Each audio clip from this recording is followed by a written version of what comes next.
이에 다니엘이 자기 집으로 돌아가서 그 친구 하나냐와 미사엘과 아사랴에게 그 일을 알리고 하늘에 계신 하나님이 이 은밀한 일에 대하여 불쌍히 여기사 다니엘과 친구들이 바벨론의 다른 지혜자들과 함께 죽임을 당하지 않게 하시기를 그들로 하여금 구하게 하니라.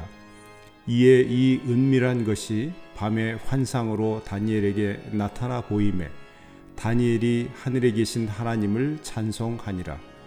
다니엘이 말하여 이르되 영원부터 영원까지 하나님의 이름을 찬송할 것은 지혜와 능력이 그에게 있음이로다. 그는 때와 계절을 바꾸시며 왕들을 피하시고 왕들을 세우시며 지혜자에게 지혜를 주시고 총명한 자에게 지식을 주시는도다.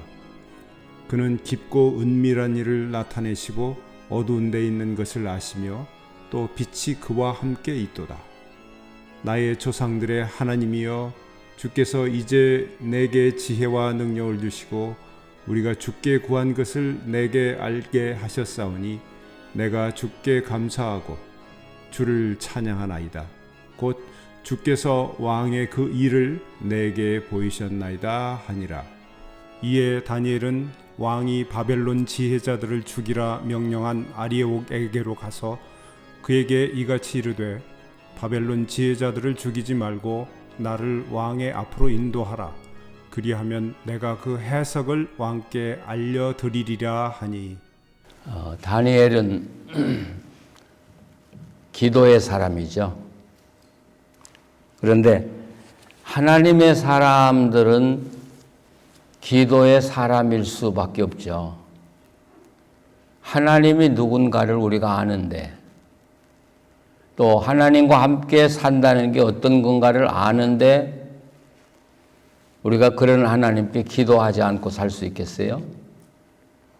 그러니까 기도의 사람은 하나님의 사람이고 하나님의 사람은 또 기도의 사람이고요. 다니엘이 물론 성경에 나오는 많은 믿음의 사람들 그렇지만 다니엘만큼 하나님을 깊이 아는 사람이 어디 있겠어요? 그러니까 결국 하나님과 함께 동행하고 하나님과 함께 살면서 기도로 살아갈 수밖에 없죠. 우리가 하나님과 동행이라는 말 많이 하잖아요. 동행. 저는 그 동행이라는 말이 적절한지 늘 의심을 해요. 동행이라고 하기보다는 함께 산다는 말을 더 좋아해요, 저는요. 근데 만약 제가 하나님과 함께 살고 있다면 뭐 가정에서나 또 일터에서나 교회에서나 하나님과 함께 살고 있다면 어때요? 하나님께 말 안 하겠어요, 우리가? 또 하나님 우리에게 말씀 안 하시겠어요? 또 하나님 말씀하는데 우리가 듣지 않겠어요? 그게 바로 우리가 하나님의 말씀을 듣는 것이고 또 그게 기도하는 거라고 저는 생각해요. 다니엘은 기도의 사람이죠. 그래서 왕에게 가서 며칠 기한을 주면 내가 그 꿈을 알려드리고 또 해석하겠다고 그렇게 한 후에 집으로 돌아와서 새 친구들에게 그 모든 사실을 알리고 함께 기도하자고 그러죠.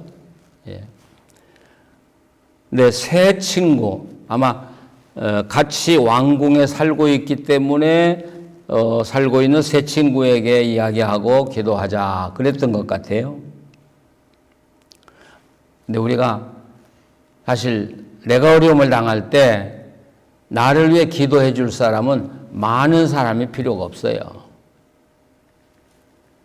우리는 어떤 일을 당하면 나를 위해 기도해, 나를 위해 기도해 줘. 그런 많은 사람이 기도하면 유익하리라고 생각하는데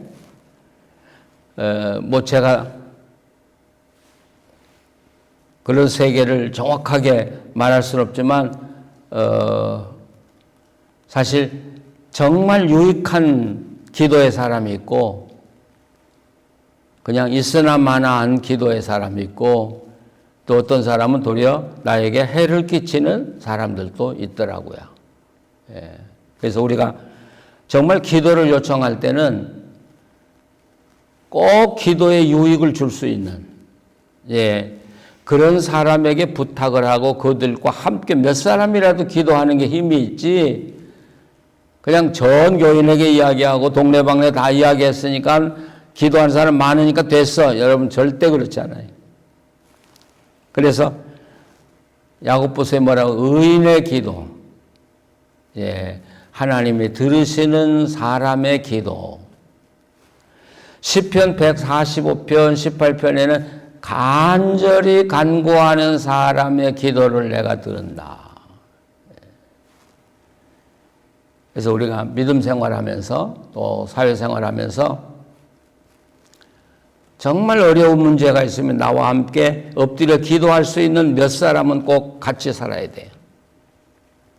어때요? 여러분 어려움 당하면 당장 전화해서 나를 위해 기도해 줘요 하는 사람 몇 사람이나 있어요? 없다면 불행하고요. 막연하게 모든 사람이 다 해줄 거라고 생각하는 것도 불행한 일이고요. 다니엘은 그 어려운 일, 이 사람이 그걸 알아낼 수도 없고 또 그것도 기간이 딱 정해져 가지고 길지도 않잖아요. 아주 짧게 정말 하나님이 가르쳐 주셔야 하는데 그럴 때 세 사람에게만 부탁을 하고 함께 기도했다. 우리가 새겨둬야 할 말입니다. 또 우리는 우리 교회 안에 성도들이 어려움을 당할 때 나에게 기도를 요청할 수 있는 사람이 됐으면 좋겠어요. 그렇죠? 제가 목사인데 저 목사한테는 부탁 안 해 그러면 전 뭐가 잘못된 거 아니에요? 다른 사람에게 정말 정중하게 기도 요청을 받을 수 있는 사람이 돼야 되겠다. 그런 생각을 우리가 해보죠. 이 세 친구에게 네 가지 이야기를 해요. 다니엘이. 첫째는 하늘에 계신 하나님께 기도하자. 그런 이야기죠. 근데 이 하늘에 계신 하나님께 기도하자는 이야기는 앞에 나오는 11절을 반영하고 있는 것이죠. 그래서 왕께서 물으신 것은 어려운 일이라 육체와 함께 살지 아니하는 신들 외에는 왕 앞에 그것을 보일 자가 없나이다 하는 말이잖아요. 그러니까 다니엘은 하나님, 하늘에 계신 하나님, 이 땅에 육체를 입고 사는 사람들 속에 있는 신이 아니라는 말이죠. 그래요. 이 땅에는 신이 참 많아요. 그런데 사람이 만든 신들이에요. 그러니까 사람이 육체와 함께 사는 신들이에요. 근데 다니엘이 지금 기도하는 하나님은 그런 종류의 신들이 아니라는 것이죠. 하늘의 하나님, 이 땅에 어떤 존재와 비교할 수 없는 하나님께 우리 기도하자. 우리가 기도할 때 참 중요한 것은 내가 하나님께 기도하고 있다는 것을 잊지 말아야 되겠다는 것이죠. 그렇죠? 근데 신앙생활을 오래 하다 보면 그걸 잊어버려요. 특별히 우리가 대표 기도할 때, 대표 기도하시는 우리 장로님들이나 집사님들, 우리 권사님들 한번 기도 맡으면 일주일 동안 그거 생각 아니라고 아마 복잡하실 거예요. 저는 그렇게 생각해요. 대표 기도를 오래 하다 보면 이게 사람을 의식하지 않으려고 해도 사람 의식하게 되는. 그러다 수식어도 많이 들어가고 문장이 길어지고. 그래서 정말 기도를 잘하려고 하면 기도문을 쓰고 짧지만 쓰고 내가 하나님 앞에서 이 기도를 한다고 할 때 이 말이 합당한가를 본다고 하면 정확하리라고 생각해요. 예. 그래서 정말 우리가 오래 신앙생활을 하면 할수록 하나님께 기도한다는 사실 우리가 잊지 않고 기도했으면 참 좋겠다는 생각입니다. 그러면서 세 가지 부탁을 하죠. 다니엘이. 여기 보면 긍휼히 여겨달라. 긍휼히 여기사. 두 번째는 은밀한 일을 보여주시옵소서. 세 번째는 우리 새 친구도 나와 함께 구원해 주시지만, 살려주시지만, 이 바벨론의 지혜자들도 살려달라고 하는 기도, 이 세 가지 내용의 기도를 하죠. 이 긍휼이라고 하는 단어, 이 다니엘서에 나타난 이 긍휼은 이 아람어로 되어 있는 웰라하민이라는 단어인데, 이 라하민이라는 단어는 히브리어에서 레헴이라는 말과 같은 어근을 가지고 있는 단어라고 합니다. 근데 레헴이란 말 많이 들으셨죠? 이건 어머니의 자궁을 이야기하죠. 자궁. 그런데 이 레헴이라고 하는 히브리어는 물론 일반적으로 사람들이 사용하지만 성경에서는 하나님에게만 사용하는 단어예요. 레헴. 성경에는 하나님에게만 사용되는 단어 참 많아요. 하박국에 나오는 오직 의인은 믿음으로 산다고 하는 에무나라는 단어도 사실 믿음이라고 하는 단어보다는 신실하다는 뜻이거든요. 이것도 하나님에게만 쓰는 단어거든요. 그러니까 정말 우리가 믿고 일생을 바칠 수 있는 신실한 분은 우리 하나님, 에무나의 하나님은 우리가 믿는 하나님밖에 없다는 거죠. 그래서 그 레헴이라고 하는 이 단어가 신약에 와서도 스프랑크니 조마이라는 단어는 예수님에게만 쓰거든요. 그러니까 여러분 기도하실 때 하나님 저를 불쌍히 여겨주세요. 그렇게 기도하지만 이건 하나님께만 쓰는 단어다. 그러니까 하나님은 아이를 뱃속에 10개월이나 두고 낳은 엄마가 갖는 마음을 가지고 우리를 사랑하신다는 뜻이죠. 또 우리가 어려움을 당할 때 누가 제일 아파해요? 엄마잖아요. 엄마가. 막 창자가 끊어지듯이 아픔을 느끼잖아요. 바로 그 불쌍이라는 단어는 하나님에게만 쓰는 단어. 그러니까 우리가 기도할 때 많은 말도 필요하지만 때로는 그런 말 한마디 붙들고 하나님 그 레헴의 하나님의 사랑을 저한테 좀 주십시오. 그 하나님의 마음으로 저를 좀 바라봐 주세요. 여러분 이게 불쌍히 여기사.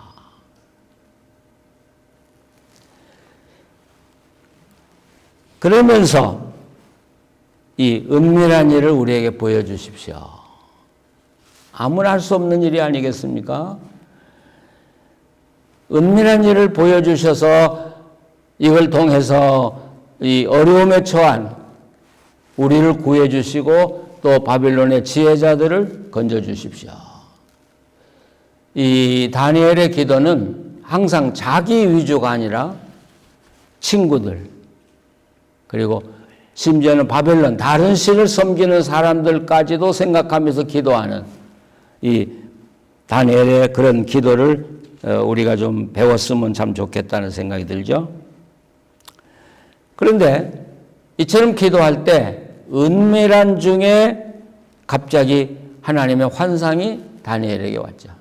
은밀하다. 하나님은 여기 보면 은밀하다는 말 나오죠. 어두움이라는 단어 나오죠. 그러니까 우리 인간으로서는 절대로 할 수 없는 일, 상상도 할 수 없는 일을 하나님은 마치 대낮에 모든 걸 보듯이 빛 가운데 모든 걸 보고 계신 하나님. 그래 어느 목사님의 그 부인이신데 새벽에 기도하는데 하나님이 네 속에 암이 자라고 있다. 그러니까 오늘 당장 병원에 가서 정밀 검사를 받아봐라. 예. 그래서 가서 보니까 위에 암이 발생했다는 그 수술을 일찍 해서 지금도 살아있는데요. 또 어느 분은 네 머릿속에 뭔가 잘못된 게 들어있다. 빨리 가서 뇌 검사를 좀 받아봐라. 여러분 내 몸속을 우리도 몰라요. 모르잖아요, 여러분. 식사하고 밥이 어떻게 넘어가고 어떻게 소화가 되고 뭐 하는지 여러분 아셔요? 우리 몰라요. 모르고 살아요. 네, 하나님은 내 은밀한 곳까지, 내 뱃속까지, 내 머릿속까지 신경세포 하나가 어떻게 잘못되어 가는지까지 다 보고 계신 하나님, 어두움을 아시는 하나님, 그 하나님. 그 하나님이 이 땅에 누구도 알 수 없는 그 비밀을 갑자기 다니엘에게 가르쳐 주셨다는 거예요.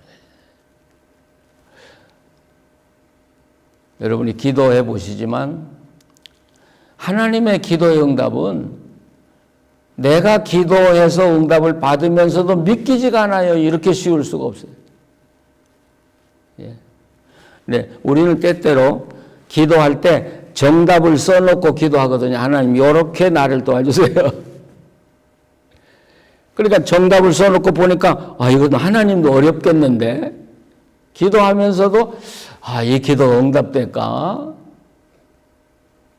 근데 하나님은 우리가 상상한 것 외에 전혀 상상도 못한 일을 엉뚱하고도 아주 쉽고도 간단하게 응답해 줄 때가 얼마나 많습니까? 그래서 이거 오늘 성경에 은밀한 것을 우리에게 보여주시는 하나님. 그 하나님이 환상으로 갑자기 확 비춰주신 거예요. 그 복잡한 것인데 여러분 하나님은 이 환상이라고 하는 비전을 가지고 그냥 그림 하나를 딱 보여줌으로써 그 복잡한 문제를 다 해결해 나가시잖아요. 놀라운 하나님이시잖아요. 우리가 요한계시록도 우리가 읽었습니다마는 이 악의 무리들이 하나님을 대적하려고 온 세상 사람들을 모으죠. 몇 번이나 모았어요. 그런데 전쟁은 한 번도 일어나지 않았어요. 하나님이 개입하시면 그 순간 다 없어져 버렸잖아요. 아마겟돈 전쟁이라는 것도 사실은 말만 있지 전쟁은 일어나지 않잖아요. 야, 그런 하나님. 우리는 지금 이 우크라이나의 참상을 보고 있습니다. 근데 저는 그런 생각을 해요. 이 우크라이나 사람들이 당하는 고통을 우리가 어떻게 알겠어요? 이해할 수 있겠어요? 그러나 어떻게 보면 우크라이나 백성들이 십자가를 지고 있지만 하나님이 이 세계의 판도를 다시 정리를 하고 있잖아요. 그동안에 이게 흩어져 가지고 혼란스러웠는데 정리해서 지금은 소련, 중국, 이북 세 나라를 이렇게 또 뭉쳐놨고 나머지 이 자유의 세계들이 하나로 뭉쳐져 버렸잖아요. 우리 몸에 병을 치료할 때 그러잖아요. 우리 몸이 병을 몰아가지고 한쪽에 몰아넣고 그리고 거기서 그것이 치료되도록 하듯이 어떤 면에서는 하나님은 이 세계의 판도를 바꾸시면서 이 세계를 치료하고 계시구나. 아무리 소련이 우크라이나를 이겼다고 해도 이길지 모르지 지든 이기든 간에 소련은 다시 일어나기 어려워요. 제가 볼 때는 한 20년 이전에는 일어날 수 없다고 봐요. 소련이 일어나지 못하고 힘을 쓰지 못하면 중국은 힘을 쓸 수 없죠. 그러면 북한이 큰 소리 치지만 북한도 큰 소리 칠 수 없어요. 하나님이 뭔가 이 세계 역사를 정리하고 계신다는 생각을 하게 됩니다. 하나님이 우리의 기도를 응답하시는 방법은 여러 가지가 있다고 생각해요. 하나는 성경과 또 성경 말씀 설교나 또는 성경 공부를 통해서 우리에게 말씀하실 때가 참 많아요. 성경을 읽을 때 여러분 성경의 어떤 구절이 강한 빛처럼 여러분에게 탁 비춰왔던 그런 느낌 받아보신 적 있으세요? 성경 읽는데 어느 말씀이 여러분 가슴을 막 찌르고 감동을 줄 때 느껴보신 적 있어요? 예, 하나님 말씀을 통해서 우리에게 지금도 응답하시고 계시는 하나님. 또 우리 설교를 통해서도 하나님이 그때그때마다 내가 기도한 바를 응답받는 주시는 하나님. 두 번째는 기도죠. 기도할 때 주시는 응답이 있죠. 그런데 사실 우리가 하나님과 함께 이렇게 살아보면 가장 중요하고 은밀한 것은 성경을 통해서도 주시고 기도를 통해서도 주시지만 어떤 때는 직접 주실 때가 더 많다는 사실. 직접 주실 때가. 네, 그럴 때는 주로 환상을 하나님은 많이 쓰세요. 제가 늘 이야기하죠. 하나님은 우리에게 말씀하실 때 긴 이야기를 절대 하시지 않는다. 예. 그냥 환상 하나 딱 보여주면 제가 그걸 보고 제가 다 읽어요. 그리고 어떻게 해야 될 것까지 다 알아요. 예. 이게 하나님이 가장 많이 사용하는 방법이신데 다니엘에게 사용하신 방법도 바로 이런 방법이죠. 근데 밤중에라고 그랬는데 기도하는 중에 하나님이 환상을 보여주셨는지 아니면 기도 다 마치고 자는데 나타나셨는지 여러분 어떻게 생각하세요? 아마 각자가 자기가 경험한 대로 이야기하겠죠. 근데 제가 보기에는 다니엘이 기도하고 잠을 자는 중에 하나님이 환상을 보여주셨다고 생각해요. 왜냐하면 하나님이 우리에게 말씀하실 때는 내 영혼이 가장 깨끗할 때 말씀을 하신다고. 그래서 하나님이 말씀하는 시간이 대부분 새벽 시간에 그 렘 수면 시간이라고 그러죠. 그러니까 우리가 새벽 기도를 오기 위해서 5시에 일어나면 4시에서 5시 사이 이런 사이에 하나님의 말씀이 들려오고 응답하는 시간이에요. 가장 중요한 시간이에요. 그 시간이. 그러니까 잠이 든 것도 아니고 깬 것도 아니고 그럴 때 하나님의 환상이 갑자기 오거나 또 하나님의 말씀이 우리에게 들려오기 시작하는 것이죠. 또 하나님 응답하는 방법 중에 하나는 사람을 통해서 주신다는 것이죠. 근데 많은 사람들이 이걸 무시해요. 어떤 사람들은 그리스도인이면서도 나는 오직 하나님만 의지해 막 그런 주장해요. 믿음이 참 좋아 보이죠. 나는 하나님만 바라봐. 사람 안 바라봐. 근데 여러분 그래요. 우리는 하나님만 의지하는 거지 사람 의지하는 거 아니죠. 그러나 인간관계를 잘못하면 인간관계를 다 잘라내고 오직 하나님 바라보면 하나님은 사람을 통해서 우리를 돕는데 하나님은 우리를 도울 수가 없어요. 그래서 우리는 하나님만 바라보지만 내 이웃을 잘 봐야 돼. 그리고 이웃들과 좋은 관계를 늘 맺어서 살아가야 갑자기 하나님의 음성이 그들을 통해서 우리에게 들려오기 때문에. 제가 달라스 교회가 불나고 또 여러 가지가 겹쳐가지고 막 막혔을 때 어려웠을 때 저하고 같이 교회를 섬기던 목사님 한 분이 저한테 왔어요. 와서 목사님 교회를 다른 곳으로 옮기는 걸 한번 고려해 보시면 좋겠어요. 그러더라고요. 저는 그 생각을 추워도 못했죠. 돈이 한 푼도 없으니까요. 그래서 왜 그러니까 지금 이 지역이 월남 지역이 돼가고 있어요. 그러니까 몇 년만 지나면 여기는 한국 사람들이 찾아오지 않아요. 그건 하나님이 저에게 보낸 계시였어요. 예. 그래서 그때 그렇구나. 옮겨야 되겠다고 기도하는데 하나님이 옮길 수 있도록 역사하기 시작하더라고요. 여러분 사람의 이야기 가운데 하나님의 응답이 있다는 사실을 기억하셔야 돼요. 그래서 정말 하나님의 사람들은 사람의 말을 굉장히 중요하게 여기고 사람의 말에 귀를 기울이는 사람이에요. 하나님은 저분을 통해서도 내게 말씀하실 수 있다고 하는 사실이에요. 여러분 이 다니엘이 이처럼 환상을 통해서 그 꿈을 보이고 그리고 뭐 하나님의 그 꿈은 꿈이 보였다 그러면 해석은 그냥 저절로 되는 거예요. 다시 연구할 필요가 없는. 예. 얼마나 기뻤겠어요. 마치 이 하나님이 이 다니엘의 기도를 옆에서 들으시고 그 해답을 준비했다가 저녁에 다니엘에게 탁 보여준 것처럼 우리가 기도하는 사람을 보면 하나님은 멀리 계시지 않더라고요. 우리가 정말 급할 때는 하나님이 급하게도 응답하시고 느긋하게 기도하면 하나님도 느긋하시고 네, 여러분 꼭 기억하셔야 될 건 하나님의 응답은 마지막 시간에 온다는 사실을 기억하셔야 돼요. 그러니까 아무리 기도의 기간이 짧아도 염려하지 마세요.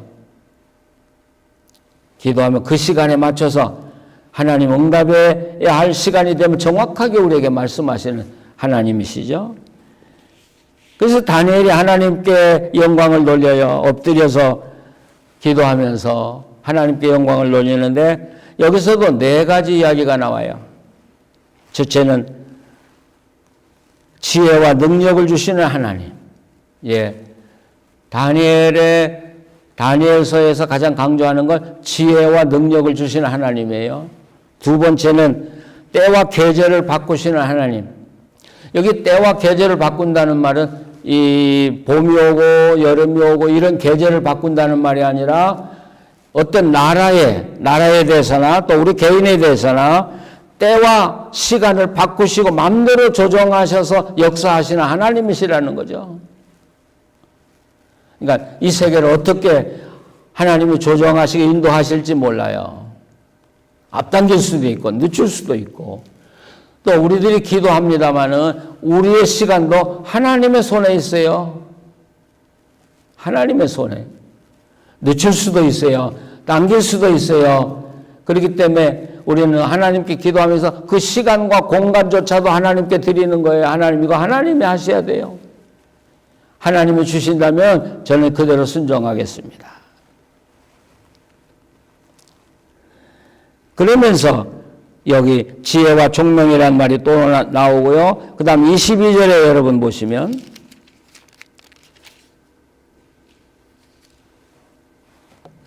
자 22절 23절을 한번 같이 읽어보시죠. 그는 깊고 은밀한 일을 나타내시고 어두운 데 있는 것을 아시며 또 빛이 그와 함께 있도다. 나의 조상들의 하나님이여 주께서 이제 내게 지혜와 능력을 주시고 우리가 주께 구한 것을 내게 알게 하셨사오니 내가 주께 감사하고 주를 찬양하나이다.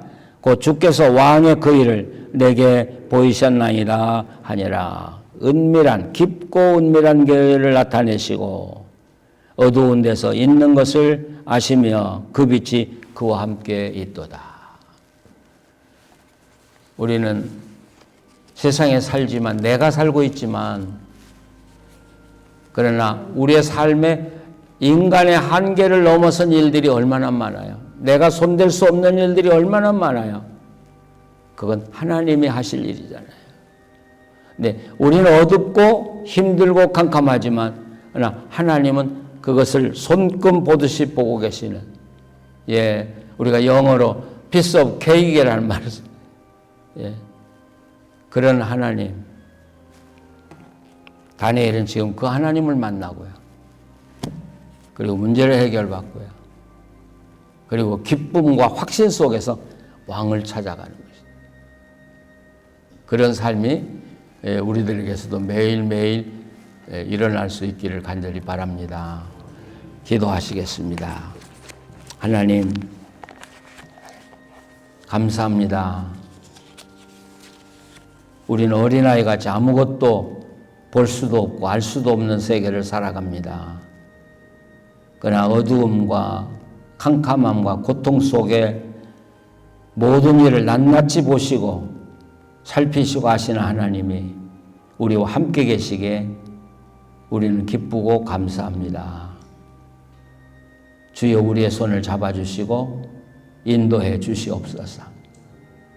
고통받고 있는 우크라이나의 백성들의 손을 잡아주시고 위로해 주시고 하나님 그날의 고통의 때를 속히 면하게 해주시고 건져 주시옵기를 간절히 원합니다. 이 세계가 악의 세계에서 벗어나게 하시고 정말 하나님 안에서의 평화의 세계가 이루어지도록 축복하여 주시옵소서. 예수님의 이름으로 기도합니다. 아멘.